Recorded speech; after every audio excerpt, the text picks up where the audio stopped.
दिया और इस्तीफा देकर जो है आप आबादी की तरफ आए। लेकिन अभी भी सागर के अंदर आपका हाल ये था कि जंगलों में आप भटकते थे और अक्सर हज़रत दाऊद मक्की रहमतुल्लाह अलैह की कब्रों के मज़ार के इर्द गिर्द घूमते और रात होती तो उनकी मज़ार पे हाजिर होते और रात भर नमाज में मशगूल हो जाते। अब जब ये खबर ऑफिसर ने आपकी नानी साहबा को लेकर के जरिए भेजी कि ताजुद्दीन ने नौकरी छोड़ दी है, और सिर्फ नौकरी नहीं छोड़ी, अब हाल यह है कि साहब पहले तो रातों को गायब रहते थे, अब दिन में भी आबादी में नहीं, जंगल और वीरानों में भटक रहे हैं। तो नानी को बड़ी परेशानी हुई और बहुत तेज़ रफ्तारी के साथ नानी जो बड़ी उजलत के साथ सागर आती है कि भाई मेरे नवासे का हाल क्या हो गया है। दोस्त अहबाब से मिला, उन्होंने कहा बढ़िया हाल अजीब है, कई कई दिन तो ताजुद्दीन का पता नहीं चलता है, कहाँ रहते हैं, किधर जाते हैं, क्या खाते हैं। तो बड़ा मुश्किल आपको तलाश किया, तलाश करने के बाद फिर घर लाइए, कहा ताजुद्दीन क्या मामला है, क्या शिकायत है, आखिर क्या तकलीफ है तुमको, दिन में भी गायब रहते हो, रात में भी गायब रहते हो, आपने कुछ नहीं कहा और उसके बाद आप वहाँ से निकल जाते हैं। तो नानी ने पीछा किया, ख्याल आया कि कहीं ऐसा तो नहीं कि ताजुद्दीन जो है किसी गलत सोबत में है, किसी गलत यानी गंदा सा ख्याल आया कि किसी औरत के चक्कर में तो नहीं है, किसी और गलत जगह तो नहीं जा रहे ताजुद्दीन। आपका पीछा किया, जब रात में पीछा करके देखती हैं कि आप हज़रत दाऊद मक्की चिश्ती रहमतुल्लाह अलैह की मज़ार पर गए और आपने वजू किया, नमाज में मशगूल हो गए। तो बहुत खुश हुई कि अल्लाह का शुक्र है कि मेरा नवासा किसी गलत सोबत में और किसी गलत जगह नहीं है। देखते रही, काफ़ी देर देखते रही, खुश होते रही। उसके बाद फिर घर आती है, फजर का वक्त करीब हुआ, नानी साहिबा ने भी नमाज पढ़ी और सरकार ताजुल औलिया को मिठाई एक किस्म की बड़ी पसंद थी, तो नानी ने उस मिठाई को तैयार किया। तो आज बहुत खुश है कि चलो भाई ताजुद्दीन को मैंने देखा कि रात रात भर इबादत करते हैं, किसी गलत संगत में नहीं है। सुबह आप तशरीफ लाते हैं तो हाथ में कुछ छोटी छोटी कंकरियाँ थी आपकी, जिसको आप खेल रहे थे। तो नानी कहती है कि ताजुद्दीन लो, मैंने आज तुम्हारे पसंद की मिठाई बनाई है। तो आप मुस्कुराते और कहते हैं नानी जी, नानी अम्मा, अब ताजुद्दीन आज से ये मिठाई नहीं खाएंगा जी, आज से ये लड्डू पेड़े खाएंगा। और ये फरमा के वो सारे जो कंकर पत्थर थे मुंह में डाल दिए।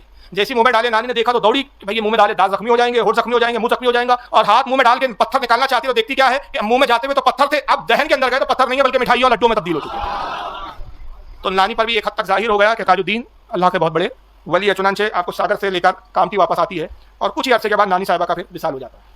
फिर आप हज़रत सैयद अब्दुल रहमान जो आपके मामू थे, उनकी परवरिश में आए, उन्होंने किफ़ाला शुरू की, सरकार ताजुल औलिया की। विसाल के बाद जब आप नानी के साथ जो है, नानी का विसाल हो गया, मामू के साथ रहने लगे, फिर अचानक आप फिर गायब हो गए। इस बार भी मामू ने बड़ी तलाश किया, लेकिन बावजूद बड़ी तलाश और जुस्तजू के आपका कुछ पता नहीं चला। ये बाद में फिर सवाने निगार को पता चलता जब बाबाजान ने बताया कि नागपुर और जबलपुर की तरफ जो एक रोड जाती है रामटेक के करीब, वहाँ का एक इलाका है सतपुरा। सतपुरा के जंगलों में आप जो है भटकते थे और सतपुरा के जंगलों में आप रियाजत और इबादत करते थे। गोया एक साल आप मफकूदुल खबर हो गए, किसी को खबर ही नहीं थी कि आप कहाँ पर हैं। और फिर अचानक 1888 27 साल की उस वक्त आपकी उम्र शरीफ थी ज़ाहिरी, अचानक कामटी में वापस आ गए थे। और जब लोगों ने पूछना शुरू किया कि ताजुद्दीन एक साल कहाँ थे, तो आपने फरमाया कि राज है जी, ताजुद्दीन नहीं बताता। तो वो एक साल आपने सतपुरा के जंगलों में क्या हालात थे, क्या किया, वो आज तक राज पोशीदा है, वो ताजुल औलिया ही जानते हैं। मगर जब जंगल से लौटे सतपुरा से, तो कैफियत ये हो गई थी आपकी कि आप जज्ब की कैफियत में थे और लोगों ने आपको दीवाना समझना और पागल समझना शुरू कर दिया। अब ना कपड़े पहनने का होश था, ना खाने पीने का होश था। कुर्ते पे एक किस्म का मतलब एक कुर्ता ऐसा हो गया कि कई दिन धोया नहीं जाता था उसको, सर में कई बार कंघी नहीं करते थे। एक दीवाने और पागलों की तरह आप जो है रामटी के गलियों में, सड़कों पर भटकते थे और लोगों में मशहूर हो गया। आपको वहाँ पर उस वक्त ताजुद्दीन दीवाना कह के लोगों ने पुकारना शुरू कर दिया।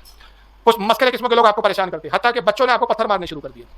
मगर जब बच्चे पत्थर मारते तो आप कभी शिकायत नहीं करते, किसी के लिए दुआ हलाकत और बद्दुआ नहीं फरमाते थे, बल्कि पत्थरों को जमा करते और उन बच्चों को देते कि लो मुझे फिर मारो।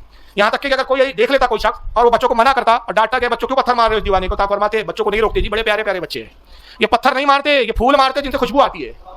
ये आप जुमला फरमाया करते थे और दुनिया समझती थी कि गोया आप जो है पूरी तरह अब दीवाने हो चुके हैं। जबकि हकीकत ये था बकौल शायर की कि दीवाने को तहकीर से दीवाना ना समझना, दीवाने को तहकीर से दीवाना ना समझना। दीवाना बहुत सोच समझ के दीवाना बना, दीवाना बहुत सोच समझ के दीवाना बना। ये रब्यम मंजिल कौन सी थी, इसकी तर्जुमानी हदीस पाक करती है। अब इसको देखिए, यहीं बस फर्क आ जाता है कि ऐसी जज्ब की कैफियत को अहले सुन्नत पहचान लेते हैं और हम इसको जज्ब और विलायत से ताबीर करते हैं। मगर जहां ईमान नहीं पहुंचा है तो वो लोग क्या कहते हैं, भाई सुन्नियों में ऐसे पागल मौलवी और पागल जो है बुजुर्ग बहुत नजर आते हैं। लेकिन आइए मंजिल कौन सी है, मैं आपको बड़ी मुस्तरद किताबों की हदीस से हवाला दूं। अन अबी हुरैरा था रज़ियल्लाहु तआला अन्हु रसूलुल्लाह सल्लल्लाहु अलैहि वसल्लम, हज़रत अबू हुरैरा रज़ियल्लाहु तआला रिवायत करते हैं कि अल्लाह के रसूल सल्लल्लाहु अलैहि वसल्लम ने इरशाद फरमाया, रुब्बा अशसा मदफइन बिल अब्वाब, हुजूर ने फरमाया कितने ही ऐसे लोग हैं मेरी उम्मत में जो पूरा गंदा होते हैं, मैले कुचले कपड़े होते हैं, बाल उनके बिखरे हुए गंदे मैले होते हैं। ज़ाहिरन लोग उनको क्या समझते हैं, दीवाना और पागल। मदफइन बिल अब्वाब, लोग उनको दरवाजे से धुतकारते हैं, दरवाजों पे खड़े तक रहने नहीं देते। मगर अल्लाह ही उनका मकाम जानता है और वो अपनी विलायत की मंजिलों को पहचानते हैं। मकाम क्या होता है, लौ अक़सम अल्लाह ला अबर्रा, उनका मकाम विलायत वो होता है कि अल्लाह पर एतमाद करके किसी बात पर कसम खा ले, अल्लाह उनकी बात को पूरा फरमा देता है। यह हदीस सही मुस्लिम के अंदर आई, हदीस नंबर 6577। इमाम तिरमिज़ी ने भी इसको लिखा है किताबुल मनाक़िब, हदीस नंबर 3854। इमाम बज़्ज़ार ने भी लिखा है मुस्नदुल बज़्ज़ार में, इमाम तहवी ने इसको मुश्किल आसार में लाया, इब्न हिब्बान ने अपनी सही में लिखा, इमाम तबरानी ने अल मौजम अल औसत में लिखा, इमाम हाकिम ने अल मुस्तदरक में लिखा, इमाम बहकी ने शुअबुल ईमान में लिखा, इमाम मुंज़री ने तरगीब व तरहीब में लिखा। बेशुमार मुहद्दिसीन ने हदीस को लिखा, सारी हदीस की किताबें मुस्तनद है। हदीस भी सही है कि हुजूर कह रहे हैं मेरी उम्मत में ऐसे भी लोग हैं जो मैले कुचले नजर आते हैं, गंदे बाल होते हैं, कपड़े उनके जो है मैले कुचले होते हैं, दरवाजों से लोग उनको धुतकारते हैं, दीवाना पागल समझते हैं। मगर अल्लाह की बारगाह में मकाम ये होता है उनका कि अगर किसी बात पर कसम खा ले, अल्लाह ताला उनकी बात को पूरा फरमा देता है। वही मंजिल से ताजुल औलिया गुजर रहे थे। फिर जब इशारा हुआ और हुक्म हुआ कि अपनी विलायत का इजहार करे, तो ऐसे कुल 3 वाक़यात या 4 वाक़यात ज़ाहिर होते हैं कि पहले कामटी पर रोशन हो गया कि आप हकीकत में अल्लाह के वली है। ये दीवानगी नहीं है बल्कि ये जज्ब और ये अल्लाह की याद में डूबने का असर है। और वो हुआ कि अचानक एक दिन आप कामटी में एक सुनार के घर के करीब आते, एक सुनार बैठा है, उसकी दुकान और घर लगे हुए थे और जेवरात बना रहा था। अचानक उसके घर में आप दाखिल हो गए। तो सरदार बड़ा घबरा गया कि पागल शख्स मेरे घर में कहाँ गया, क्योंकि लोग तो दीवाने ही समझते थे ना, पागलों से दीवानों से लोग थोड़ा डरते हैं। तो घबरा गया, भाई ये मेरे दुकान में सोने की दुकान है, अगर किसी सोने की चीज को उठा लिया लेकर भाग गया तो मैं क्या करूंगा। वो घबरा गया, उसने कहा पागल क्यों घुसा है दुकान में। तो फरमाते जल्दी बाहर निकल, सारा सामान बाहर निकल, तू भी बाहर निकल, घर में आग लगने वाली है। बस ये जुमला फरमाया और बार बार ये जुमलों की तकरार करने लगे। तो उसको भी लगा कि हो सकता है भाई बात सही हो। तो चुनांचे उसने किया कि अपना सामान जल्दी बाहर निकालने लगा, घर के सामान निकाले, घर के लोगों को निकाले। बस जैसे बाहर निकला अचानक घर में आग लग गई और पूरा घर जलकर राख हो गया। ये बात की चर्चा हुई और लोगों को मालूम हुआ कि भाई जिस शख्स को हम दीवाना और पागल समझ रहे हैं ये तो अल्लाह के वली है, इनकी ज़बान पर तो गोया अल्लाह का कलाम हो रहा है, मतलब एक तरह से पेशनगुइयाँ हो रही है, गैब की बातें बताई जा रही है। चुनांचे यहाँ पर थोड़ा सा लोगों में एक एहतराम बेदार हुआ कि नहीं ये कोई मामूली शख्स नहीं है। और फिर दूसरा वाक़या कामटी में ये पेश आता है कि एक मरतबा आप दरख्त के किनारे बैठे हुए एक मारवाड़ी शख्स था, उस पर किसी ने जो है मुकदमा कर दिया था, केस कर दिया था। ये कचहरी जा रहा था, बड़ा परेशान था। केस ऐसा था कि उसको पता था कि फैसला मेरे खिलाफ आना है, परेशानी के आलम में जा रहा था। अब उसको देख के अचानक हंसने लगते हैं और मुस्कुराने लगते हैं। तो उसने देखा तो उसको बड़ा अजीब गुजरा कि यार मैं परेशान हूँ, कचहरी जा रहा हूँ, तारीख है आज, और ये शख्स मुस्कुरा रहा है। तो कहता है बाबा जी मुस्कुरा क्यों रहता। आप फरमाते हैं हंस इसलिए रहा हूँ तेरा केस तो खारिज हो गया मुझे। कहा जा रहा है कचहरी तेरा केस खारिज हो गया मुझे। इसने कहा भाई केस कैसे खारिज हो जाएगा, इतना सख्त मुकदमा किया मेरे दुश्मनों ने। जब पहुंचा तो वकील मिला, कहा वाकई आपका किसी जज ने खारिज कर दिया है। ये बड़ा खुश हुआ और मिठाई का डब्बा लेता है रास्ते में और सरकार ताजुद्दीन की खिदमत में आता है। कहा हजरत आपने जैसा कहा था वैसी हुआ, ये मिठाई लीजिए। फरमाया ताजुद्दीन को क्या देता है, बच्चों में बांट दे। तो मिठाई, ये दूसरा मौका था। तीसरा फिर मौका ये था कि अचानक आप एक घर में तशरीफ ले जाते, घर के सामने आवाज देते खाना लाओ। घर का मकीन जो होता है, घर का मालिक बाहर आता है, कहता है हुजूर घर में खाना नहीं है, जितना पका था सब खा पी के साफ हो गया। बाकी घर में सब खाना खा चुके थे, बर्तन धो धा के रख दिए गए थे।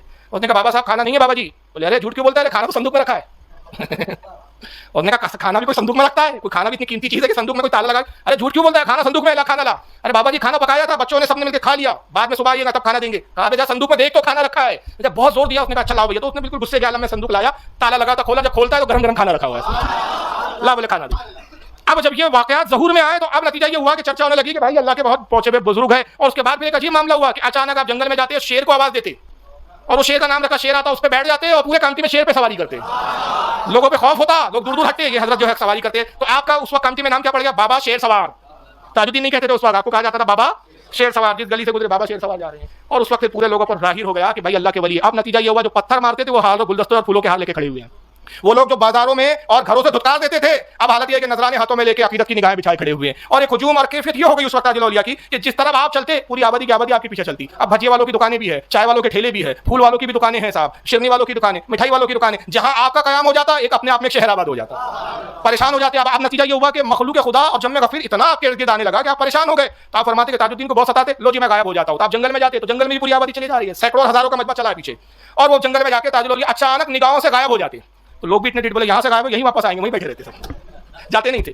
कई दिन आप गायब रहते हैं, ये वहीं बैठे हुए साहब के। फिर वहीं जहाँ से गायब हुए अचानक जाहिर होते हैं, फरमाते ताजुद्दीन को तुम नहीं छोड़ते। उसके बाद जब बहुत मखलूक खुदा आपके साथ और हुजूम होने लगा और आप बिल्कुल इस मखलूक से परेशान हो गए, तो एक दिन आप अचानक जलाल में फरमाते हैं कि मखलूक बहुत सताती जी, बोले पागल झोपड़ी में चले जाते। पागल खाने को आप क्या कहते थे, पागल झोपड़ी। पागल झोपड़ी चले जाते। अब पागल झोपड़ी कैसे जाते हैं, सिविल लाइंस जो है आज भी सिविल लाइंस ही बोलते हैं उसको, लेडीज क्लब था नाम, आज भी लेडीज ही क्लब है। ये अंग्रेज मेमनों का क्लब था। वहाँ अंग्रेजों की जो बेमें होती थी, यानी उनकी जो लेडीज होती थी अंग्रेजों की, वहाँ टेनिस वगैरह खेलती थी, वो लेडीजों का क्लब था, लेडीज क्लब।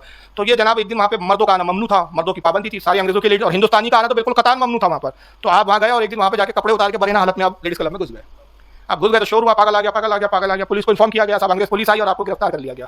जब उन्होंने देखा तो कहा कि साहब कोई मुजरिम तो नजर नहीं आता, क्योंकि मुजरिम लेडीज क्लब में इस तरह नहीं आती, कोई पागल है जिसने अपने कपड़े भी उतार दिए और लेडीज क्लब में घुस गया। नतीजा ये हुआ कि साहब उनको कोर्ट पेश किया गया और वहाँ पे ये बताया गया कि पागल मालूम होता है। तो जिला मजिस्ट्रेट ने आपको पागल खाने की तरफ जो है हुक्म दिया कि इनको पागल खाने में भर्ती कर दिया जाए। तो बाकायदा जिस तारीख को आप पागल खाने में भर्ती हुए और पागल खाने के रजिस्टर में जो इंदराज किया गया आपकी एंट्री का, आज भी वो रजिस्टर महफूज है। और इतनी डिटेल के साथ तारीख मिलती है कि 26 अगस्त 1892, 26 अगस्त 1892 ईस्वी जुमेरात का दिन, जिस दिन आपको पागल खाने में भर्ती किया गया। और उस वक्त आपकी उम्र जाहिर थी 31 साल। 31 साल की उम्र में आप पागल खाने में ले जाया जाते हैं। अब जो लोग ले गए उसमें एक अंग्रेज ऑफिसर था और उसका एक अर्दली था, उसका मतलब एक असिस्टेंट था, वो साथ में थे। इन्होंने जाके ले गए पागल खाना, लेके पहुंचते और वहाँ के सुप्रिटेंडेंट थे उस वक्त डॉक्टर अब्दुल मजीद खान, मुस्लिम थे ये, और वहाँ के सुप्रिटेंडेंट थे। उनके हवाले किया गया और वो अंग्रेज ऑफिसर ने कहा ये बहुत बड़ा पागल है डॉक्टर साहब, इसको जंजीर में जकड़ो, ये हमारे लेडीज क्लब में घुस गया और बरेना हालत में घुस गया। तो डॉक्टर अब्दुल मजीद साहब ने हुक्म दिया कि इनको उस कमरे में रखा जाए, वो लोग जेल की शक्ल का होता है, सलाखें वगैरह होती है उसमें लोहे की, जिसको खोल के तोड़ के जा नहीं सकते, ताला लगा दिया जाता है बड़ा सा, जंजीरों में आपको जकड़ दिया गया क्योंकि आपको माज़अल्लाह बहुत बड़ा पागल दीवाना मतलब वो डिक्लेयर कर दिया गया था। आपको जंजीरों में जकड़ दिया गया और बाहर फिर वो कमरे में डालने के बाद बाहर से बड़ा सा ताला भी मजबूत ताला लगा दिया गया। डॉक्टर अब्दुल मजीद और वो अंग्रेज ऑफिसर उसके अर्दली ने अपनी निगाहों के सामने सब कार्रवाई मुकम्मल हुई, दस्तावेज मुकम्मल हुए, अंग्रेज चला आया। दूसरे दिन क्या होता है कि साहब वो अंग्रेज ऑफिसर का जो अर्दली था वो कामटी के सदर बाजार में कुछ सामान खरीदने के लिए गया। तो अचानक देखता है कि एक जगह भीड़ लगी हुई है। तो उसने पूछा भाई ये भीड़ क्यों लगी है? तो कहा बाबा हुजूर तशरीफ फरमाए, लोग उनकी ज़ियारत कर रहे हैं। कहा कौन बाबा हुजूर? कहा ताजुद्दीन, बाबा ताजुद्दीन। तो ये कहा देखो भाई कौन सा बाबा साहब आ गए। जब पहुंचा तो देखकर आंखें फटी की फटे रह गई कि दरख्त के नीचे आप तशरीफ फरमाए। और सारा हुजूम घिरा हुआ, ये तेजी से भागा और अपने अंग्रेज ऑफिसर को खबर दी, हुजूर हुजूर कल जिस पागल को हमने पागलखाने में भर्ती किया था, एडमिट किया था, वो तो दरख्त के किनारे बैठा है। उस अंग्रेज को यकीन नहीं आया साहब, और नतीजा ये हुआ कि वो घोड़े पे सवार हुआ, तेजी से वो सदर बाजार आता है, वहां देखकर दरख्त के किनारे आप तशरीफ फरमाए, लोग घिरे हुए हैं। तो अंग्रेज को बड़ा गुस्सा है कि साहब डॉक्टर अब्दुल मजीद साहब ने जो है देख रेख ठीक से नहीं की, ये पागल या तो जंजीर छुड़ा के भागा है या किसी ने जो है पागलखाने में जो है यानी वो किया है, रिश्वत खाई है, उसको छोड़ दिया। बड़े गुस्से के साथ वो अंग्रेज जब घोड़े पे गया, डॉक्टर अब्दुल मजीद के सीधा केबिन में जाता है, कहता है मजीद साहब, डॉक्टर साहब कहाँ है वो पागल जो कल मैंने यहाँ पर भर्ती किया था, एडमिट किया था? तो डॉक्टर साहब कहते हैं वो अपने कमरे में। कमरे में नहीं हो सकता, वो मैं अपनी आंखों से देख कर आ रहा हूँ कि दरख्त के नीचे बैठे। कहा नहीं, बिल्कुल नहीं, ऐसा हो ही नहीं सकता, इतनी मजबूत जंजीरें हैं और मेरा स्टाफ जो है बिल्कुल मेरे भरोसे का है, कोई छोड़ नहीं सकता हो मेरे साथ। जब डॉक्टर अब्दुल मजीद के साथ वो अंग्रेज जाता है तो क्या देखते हैं कि आप उसी रूम के अंदर तशरीफ फरमाए। अब अंग्रेज ने देखा तो हैरत से आंखें फटी की फटी रह गई और देख रहा है तो आप बेसाख्ता फरमाते हो, जी बाबू तुम अपना काम करते जी, ताजुद्दीन अपना काम करता। नारे तकबीर, नारे रिसालत, अश्क सकार ताजुल औलिया, नारे तकबीर, नारे रिसालत। तुम अपना काम करते जी बाबू, ताजुद्दीन अपना काम करता। तो अंग्रेज भी बड़ा आपका मुतक़िद हो गया और उसके बाद लेकिन उसने कहा देखो हुकूमत का फैसला है, कोर्ट का फैसला है, आप निगरानी अच्छे से करो, जंजीर वगैरह अच्छे से बांधो। ताकीद की अब्दुल मजीद साहब को और उसके बाद वहाँ से रुखसत हो जाता है। अब्दुल मजीद साहब ने फिर अपने स्टाफ को बुलाया, कहा कि अच्छे से जंजीर वगैरह चेक कर लो, कहीं ऐसा तो नहीं कि ताला कोई ऐसी चीज़ हो। यहाँ कमरे की तलाशी ली गई तो कमरा भी ऐसा कुछ नहीं था कि भाई ताला खोला जा सके, किसी शायद ऐसी कोई चीज़ नहीं थी। जब इन लोगों ने इत्मीनान कर लिया कि भाई जंजीर भी ठीक से, ताले भी ठीक से लगे, रूम का बाहर भी इत्मीनान करके चले गए। और पागलखाने का सदर दरवाजा था, अभी भी है वो मेन गेट जिसको बोलते हैं, उस पर भी ताला लगाया जाता था। शाम के 7 बजे ताला लगा दिया जाता था और सुबह 7 बजे ताला खोला जाता था, ये मामूल था। ताला वाला लगा दिया गया और जब सुबह दूसरे दिन सदर दरवाजा खोलते हैं तो जो गेट कीपर जैसे दरवाजा खोलता है तो देखकर हैरान है कि ताजुल औलिया गेट के बाहर खड़े हुए गेट खुलने का इंतजार कर रहे हैं। ये देखा तो हैरान हो गया, भागा, डॉक्टर अब्दुल मजीद को खबर दी।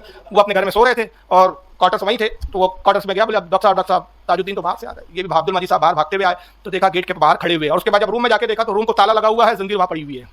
रूम को तो ताला झूठा तू लगा हुआ है, जंजीर पे जो ताला है वो भी लगा है, अलबत्ता जंजीर जमीन पे पड़ी है। डॉक्टर अब्दुल मजीद साहब सुनने सही अकीदत है, बड़ी मोहब्बत से आए। ताजुद्दीन औलिया बेसाख्ता फरमाते हैं, हो जी डॉक्टर साहब ताजुद्दीन हवा है, हवा को भी किसी ने रोका है। ताजुद्दीन हवा है, हवा को भी किसी ने रोका है। तो डॉक्टर अब्दुल मजीद साहब समझ गए कि भाई ये बहुत अल्लाह के वली है। नतीजा ये हुआ कि उस दिन से फिर आपने हुक्म दिया कि हजरत के रूम पर ना ताला लगाया जाए, ना आपको जंजीरों में जकड़ा जाए, बल्कि इस तरह आपको छोड़ दिया जाए कि आप जब चाहे जहां चाहे आने जाने की आपको इजाजत दी जाए। और खुद डॉक्टर अब्दुल मजीद साहब का आलम ये हो गया कि जब ड्यूटी पे आते तो सबसे पहले ताजुल औलिया की बारगाह में हाजिर होते, दस्तबोसी करते, कदम बोसी करते और हुजूर के पैर दबाते। जब तक ताजुल औलिया हुक्म ना देते डॉक्टर साहब ड्यूटी पे जाओ, तब तक आप वही बैठे रहते। खुद अकीदत के मतलब वो इतने अकीदतमंद हो गए।